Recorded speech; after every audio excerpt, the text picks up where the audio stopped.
So I replaced this mechanism right here in my toilet tank because it was way too old and it was acting up. It didn't work. It was an easy fix. It was actually very quick for me to replace that, which surprised me. But after I replaced it, I realized that I could hear my toilet run. I could hear that noise probably about 3 or 4 times every night. And what that meant is that, well, at least what I thought it meant was that the flapper was leaking. So I got a new flapper, put a new flapper on there, and the problem persisted about 3 or 4 times every night as if the water level dropped. I would hear this run. And I couldn't figure out what it was. But again, I got a new mechanism. I have 2 new flappers. I thought maybe this piece of pipe right here was broke.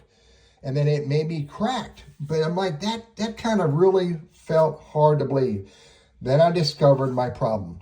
My problem is this little black tube right here that's supposed to shoot water down through the drain for the toilet when it's flushing. It was down way too low. It was down in that tube below this water level. It was below the water level in this tube where it belongs. Let me put it back in there. It was way too low. And the fact that it was too low, I never expected this to happen. It was siphoning water out of the tank up through this hose down and draining out. And basically it was siphoning the water out, causing the water level to drop, causing this to kick on.